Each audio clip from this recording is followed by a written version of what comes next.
Hey guys, it's Caden. Welcome to another Autism Digest interview. Before we begin, I'm happy to announce that we just hit 368 subscribers on the YouTube channel. I wanted to thank everyone for supporting the channel. Also, I remember when I first started doing these for this company, we were at 35 subscribers. So I'm extremely happy to see the amount of growth this company has achieved. So like I always say, keep on subbing and we'll keep on providing you amazing content. The second thing I want to address before we start this conversation is I'm not a licensed medical professional. No, I definitely wish I was. But anything we discuss here should be brought up with your doctor. With that said, let's get down to business. Today's guest is a licensed cardiologist. He's had over 1,000 peer-reviewed articles over the course of his career, and he's been on Joe Rogan, Newsmax, a bunch of different platforms. I wanted to bring him on here today because right now there's a lot of discussion going on about autism, vaccinations, and Tylenol. And at Autism Digest, we're all about offering different perspectives on autism. So I want to sit with this individual to discuss where America stands when it comes to autism awareness and, most importantly, how not to judge anyone by standards when it comes to medical decisions. With that said, I'm happy to introduce Dr. Peter A. McCullough. Thanks for coming on, Dr. Pete. Well, thanks for having me. All right. I think a lot of people might remember you. You have hundreds upon thousands of subscribers on YouTube and Instagram, and you've been on Joe Rogan. It doesn't get much bigger than that. But for those that may not know you, do you mind giving us a summary of your story in your own words? Well, I'm in practice as an internist and cardiologist in Dallas, Texas. I'm also, trained as a research epidemiologist, and I do, practice, very active research investigation. I'm president of the McCullough Foundation, which we have a whole investigative team, and then I become a public figure through the course of the pandemic. People have relied upon my advice in so many areas. And in my most recent book, which is a New York Times bestseller, Joe Rogan, who you mentioned on the back, said, Dr. McCullough was right about everything. So I'm very careful. I cite the data and, I keep track of it. I do a lot of interviews, as you can imagine, thousands of them. And so I'm careful with my insights and I've been on target with respect to these big issues. So I'm greatly interested in autism as in a bundle of neuropsychiatric disorders in childhood. And I'm also greatly interested with Parkinson's and Alzheimer's disease in the senior years. Both of my parents developed Alzheimer's disease. So I'm personally very, very interested in that.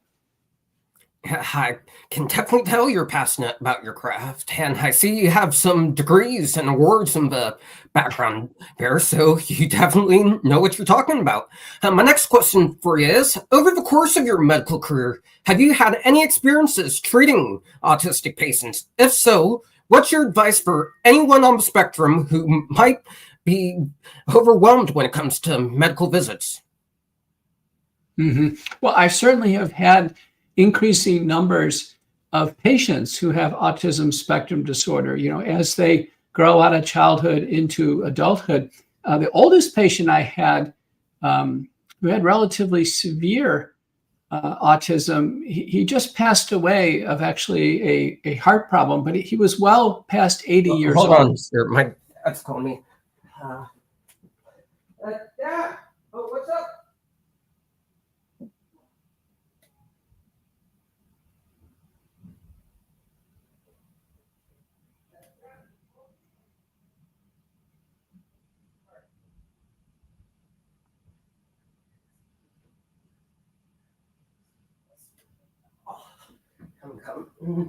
Sorry about that, sir. I have 4 younger siblings, and turns out they were calling from my second youngest sibling. I have a big family. You know what that's like.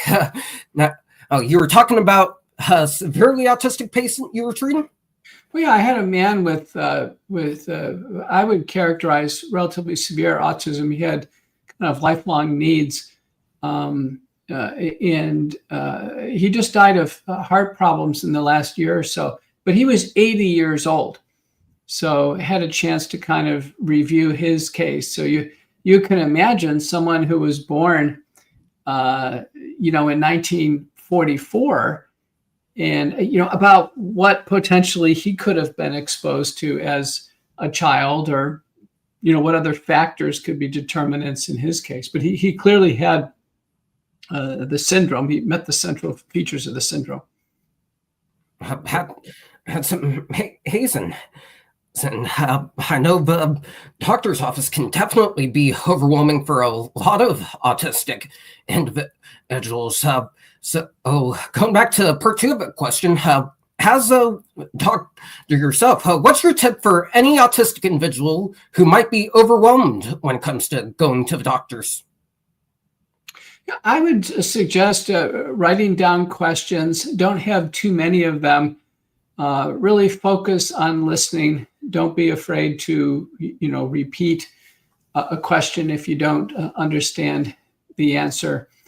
And, just try to process the information. You'll always get second and third chances to ask more questions. And, I recognize it can be intimidating. It was for this patient. But I have seen increasing numbers of patients with autism. And when I was a medical student in the early 1980s, I can't remember a single individual that I encountered with autism. And the classes that were taught, it was simply, there were 2 terms that were linked together in textbooks, and we never really discussed them. One was autism and mutism. Mutism means unable to speak. And they weren't thoroughly explored. There weren't lectures in medical school, even through residency or fellowship. And one of my observations is autism, which I believe is a big problem now in pediatrics and young people, it's relatively under-researched and under-discussed by doctors.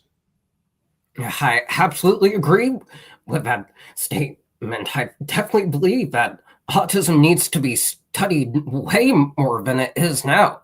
Oh, it's amazing to see how far the autism community has come and the resources that are out there now. But I really like what you said. I think to truly understand autism, more research needs to be done. Which leads me to my next question for you. Recently, the White House held a press conference and said autism is caused by Tylenol being taken during pregnancy and some vaccinations.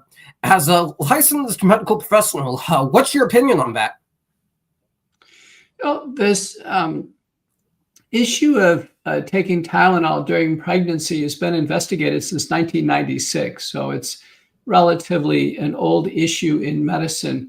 Keep in mind, when a woman becomes pregnant, the only safe medicine to take to control a fever without risking the baby, the placenta, and the uterus is Tylenol. That ibuprofen or naproxen sodium or other non-steroidal agents can't be taken. And so, it'd be ideal if a woman didn't take any medicines during pregnancy, have the most natural pregnancy possible. But 3 large studies show about 2/3 of women actually do end up taking some Tylenol during pregnancy. And there can be a whole range of indications. And as studies were done, and they largely were based on recall. So a woman would be asked to recall what happened during pregnancy and without any quantification of dose or duration or clinical indication. It was simply Tylenol exposure, yes or no. There was enough there for the US FDA to put out a warning in 2015. So it's nearly over 10 years ago, that that use of Tylenol could be associated with ADHD later on during life.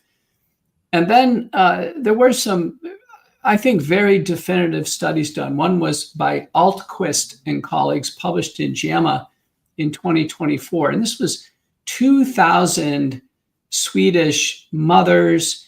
They collated the data from over 20 years. They had midwives quantify how much Tylenol was given in the first, second, and third trimester.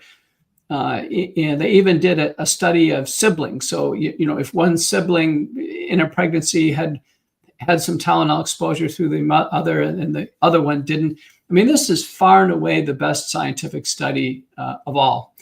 And it was published in probably the best journal of those investigations. And they had very good ascertainment of autism, ADHD. And the conclusion was no association whatsoever. And I do think that this was largely confounding by indication. That means, it's potentially the reasons why a mother took Tylenol could be behind the link, but not the Tylenol itself. And what struck me in the Alquist paper is about 15% of mothers who took Tylenol, they actually also took opioids like OxyContin or morphine or oxycodone. So, that's a proxy for they were sick with other things as well. So the American College of Obstetrics and Gynecology came out last week and said, no panic. If we have to use Tylenol, it's fine to use it. So did the MHRA in the UK and about a half dozen other organizations. And so I think on this one, I think that's the right call. And it'd be ideal. I check with my wife. My kids don't have autism, but my wife, never took any Tylenol during pregnancy. I did get a ton of correspondence on social media. And many mothers said, listen, Dr. McCullough, I wasn't going to take Tylenol, but I was told to take it because I was getting vaccines. So vaccinating the mother, that's just started in the last 25 years. It wasn't done before 2003. And so mothers receive the tetanus, diphtheria, and acellular pertussis, the inactivated influenza vaccine, COVID-19 vaccine, and respiratory syncytial virus vaccine. And that's relatively new.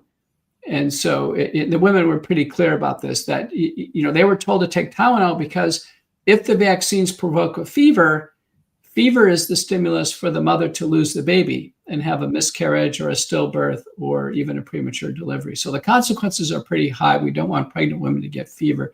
But that's what we know on that update. And I absolutely agree with that. And here's another thing I wanted to point out to you specifically. I've told this to a lot of people when discussing this. The first autism diagnosis was in 1944, specifically Donald Triplett. Tylenol was brought onto the market mainstream in 1950s. So if Tylenol truly is because of autism, which it is, then I'm still skeptical about it. Wouldn't there have been an increase in autism cases in 1950? So I definitely like what you're saying. My next, go ahead. Well, yeah, just to follow up on that, you're right. It was widely introduced in the 1960s, and these concerns really weren't raised to the 1990s. They largely weren't raised until the era of women receiving vaccines during pregnancy, and I think that needs to be investigated. But you're right. Our research indicated the first case of autism may have actually been in the very late 15th century. So it's hard to know, right? Because back then we didn't really have any standards per se, but there were sporadic cases. Look at my patient, who I can tell you as a doctor, I can tell for sure he had autism, for sure. And the onset of his diagnosis was probably 1946. Exactly. Autism has been around for generations and long before modern medicine. So you definitely bring up a good point. So speaking of standards, my next question for you is, it seems like nowadays there's a lot of conspiracy theories surrounding some medical information, especially autism, and people are afraid because of that misinformation. You sent me something before the interview about being careful utilizing that word. So my question for you is, how can people continue to make their own medical decisions without judging anyone by standards? Well, I think it's important just to avoid those propaganda terms. So you mentioned one of them, conspiracy theorist. And it turns out that's an FBI term. That's where it came from, the intelligence community. So, the way to think about this is we all have theories about things, particularly illnesses or situations where there is no definitive answer, right? So there's no, clear-cut single cause that anyone's been able to identify of autism.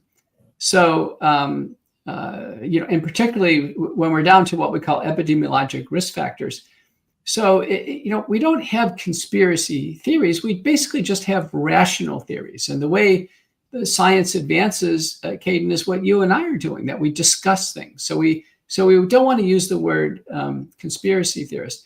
Now, misinformation, that's even a more difficult one, because that came into the English language around 1500. It was used extensively during World War II by the Third Reich. In fact, the Office of Goebbels used misinformation. And so the way it was used is if you could cast somebody else as spreading misinformation, then one could seize this moral authority. One could have leverage that they hold information and somebody else is spreading misinformation. And so it was, that propaganda, which is a way of people pressing their views on others, that was used against people who disagreed with Adolf Hitler. And then later on, a similar term, disinformation, was heavily used by Stalin in post-World War II Eastern Europe. So I have cautioned people in the podcasting world and in the media, just don't use these terms. We simply have observations. We're going to cite the data, and we're going to develop our opinions, but we don't need to kind of exert leverage over one another. You know what I mean? I think that's the difficulty. And recently I testified in the U.S. Senate, and one of the senators used misinformation. I said, don't do that as a public servant. I don't want to see that anymore. Let's just discuss the information without trying to exert leverage over one another. Exactly. I really like that.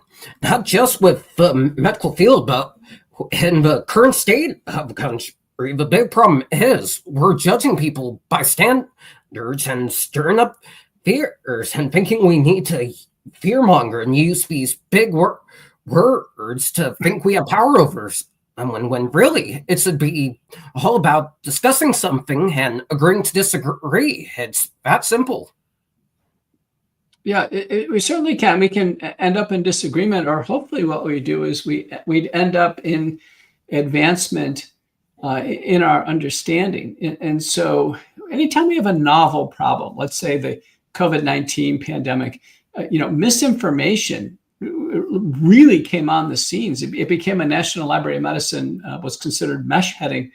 And now there are misinformation scientific indices. So it's crept its way into the medical literature. And I don't think it has a place, because anytime you use that word, we can't have a level conversation, right? So if one of us accused each other of misinformation, we suddenly have a leveraged situation. You can tell how uncomfortable that is. So I always tell people, listen, it's the golden rule. Treat people how you want to be treated yourself. I wouldn't want anybody ever to say that I'm spreading misinformation. And I wouldn't do that to anybody else either. And that's why I have you on here. I definitely don't agree with some of the things you said in the past, but we're open, we're discussing things, and this is how we move into a future where we don't judge anyone by standards. We talk things out, same as anyone else. Which leads to my last question. What does the future hold for you? Do you have anything you want to promote? Well, McCullough Foundation, which is located in Dallas, Texas, we're a 501c3 organization. We're about to finish a very comprehensive report on the risk factors for autism, and that will be presented and published. And then we're going to launch a series of investigations. Do you know what's really missing in the entire scientific investigation of autism is really detailed interviews of the parents of the children with really that granular information. I don't think we can do this by trying to use ICD codes or other other types of codified data. We actually need to interview parents, and we need to really seize this idea of siblings. So if there's two siblings, you mentioned you have several siblings in the house, to examine all the siblings. I do think in autism, we need development of various types of imaging of the brain, just like that's been helpful in Alzheimer's and stroke and what have you. So advanced brain imaging. And then we need advanced blood testing. I think this is going to be very important. None of those have actually been done in the autism field. There hasn't been a significant advance. And I've been pushing our agencies, which have a lot of resources. Our CDC has 12,000 employees, over a $9 billion budget. And there's been essentially little or no high-tech investigation of autism. They have a 16-center autism network, which they're capturing cases by codified data, but they're not investigating the origins of autism. They're not investigating any treatments, how people can get better. And in my field in cardiology, we've had investigations involving tens of thousands of patients to study cholesterol, blood pressure, diabetes, coronary angiograms, echocardiograms. We've had randomized trials of therapy of 40,000 individuals. Autism is such an important diagnosis. I think we should have the same effort that we've had in heart disease and autism. So I'm trying to stimulate others to really get going on this. I don't think anybody finds it acceptable now that another child born today, within a few years, could develop autism. The parents want a normal, healthy baby growing all the way up through, normal development without having these extra challenges. Life is hard enough as it is.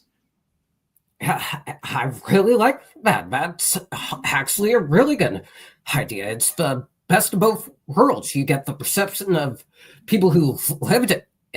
I think we should add high function level 1 autistic individuals to the mix too, because life is hard for us as well on the social side of things. Talking with parents, siblings, grandparents, doing more blood tests to see what the underlying causes of autism are. Absolutely, like what you said, we should put the same level of effort into autism and neurodiversity as a cancer or high cholesterol or anything you study in the cardiology field. So I'm definitely looking forward to reading that paper once it's out. Anyways, that's going to do it for this interview, guys. Thank you so much to Dr. McCullough for coming on and sharing his perception on everything. This will actually be the first in a series of interviews about this topic where we bring on medical professionals to discuss their points of view. So if you guys want to see more amazing interviews, be sure to like, comment, and subscribe to the Autism Digest channel. Stay tuned for our November issue that's coming out next month. You can get that by going to autismdigest.com. And stay tuned for the audio file of this to be posted on our Spotify. Thank you guys so much for watching, and we'll see you in the next one.